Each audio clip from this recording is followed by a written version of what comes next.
stop. Just for a moment. Stop scrolling. Stop distracting. Stop running. Because I need to ask you something, and it might sting. When was the last time you were truly alone with yourself? No music, no phone, no distractions. Just you, sitting in silence, confronting the thoughts you've buried for years. Chances are you can't remember. Because silence scares you. It exposes you. It drags into the light all the doubts, the fears, the regrets you've tried so hard to keep in the dark. And here's the truth. That silence you avoid, it might be the very thing that saves your life. The German philosopher Nietzsche once warned, if you gaze long enough into the abyss will gaze back into you. But maybe that's the problem. We've built entire lives trying not to gaze into the abyss at all. We drown ourselves in noise, in endless entertainment, in the comfort of routine, because the thought of facing ourselves, raw and unfiltered, is unbearable. And yet, the greatest breakthroughs in human history came not from noise, but from silence. Marcus Aurelius, Emperor of Rome, wrote his meditations not in the chaos of the battlefield, but in the solitude of his own mind. Plato argued that true wisdom begins with self-examination, and Dietrich Bonhoeffer, a man who resisted one of history's darkest regimes, taught that silence is not the absence of action. It is the ground on which action is built. Let me tell you a story. A young man once visited Socrates, asking desperately, "How can I find wisdom? How can I find truth?" Socrates didn't answer. He led the man to a river, held his head under the water until he thrashed, until panic filled his lungs. When Socrates finally let him up, gasping for air, he said, "When you desire truth as much as you just desired breath, then you will have it." That story is not about drowning in water. It's about drowning in distractions. You say you want wisdom, discipline, change. But do you want it like you want air? Do you want it enough to sit in silence and suffocate until you finally breathe in your own truth? Here's the uncomfortable part. You already know what's wrong. You already know the habits that poison you, the lies you tell yourself, the opportunities you've avoided. You don't need another motivational slogan. You need to face the war inside yourself.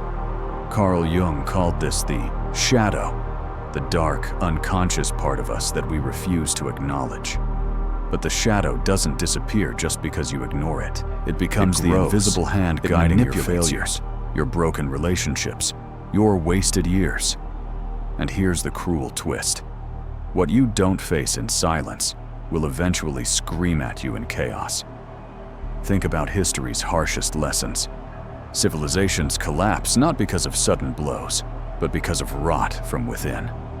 Rome wasn't conquered overnight. It eroded from decadence, distraction, and denial.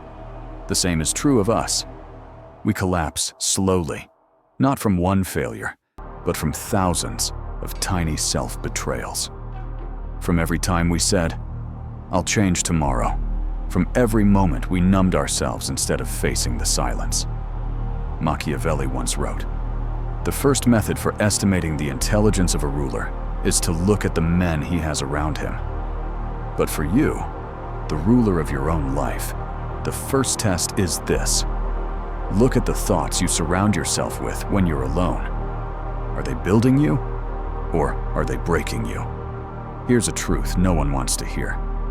Most people don't really want freedom, because freedom means responsibility, and responsibility means silence. No excuses, no distractions, just you, facing yourself. Bonhoeffer called this the costly grace of life, the grace that demands you pay with discipline, with courage, with the willingness to sacrifice comfort. Most settle for cheap grace, the illusion of meaning without the burden of responsibility, the illusion that you're living while you're actually drifting. Which one are you living with? Imagine this. It's 10 years from now. You wake up and look in the mirror. What do you see? A person who finally faced their silence, confronted their demons, and built a life worth remembering. Or someone who kept waiting, waiting for motivation, waiting for courage, waiting until the waiting ran out. The future is not some abstract mystery. It is built, brick by brick, by the decisions you make in silence, by whether you choose honesty or denial, action or distraction. But here's the paradox. Silence is not just a mirror of your weakness. It is the birthplace of your strength. Think of the seed buried underground. It looks like death, like emptiness. But in that darkness, in that silence, it transforms. And when it finally breaks the surface, it is unrecognizable. You are no different. The silence you fear is the soil of your transformation. And if you avoid it, you never grow. Marcus Aurelius wrote, "The impediment to action advances action. What stands in the way becomes the way." Read that again. What stands in the way becomes the way. The silence you run from? It's the very path you need to walk. The fear you avoid? It's the doorway to your freedom. The weakness you deny? It's the place your strength is waiting to be forged.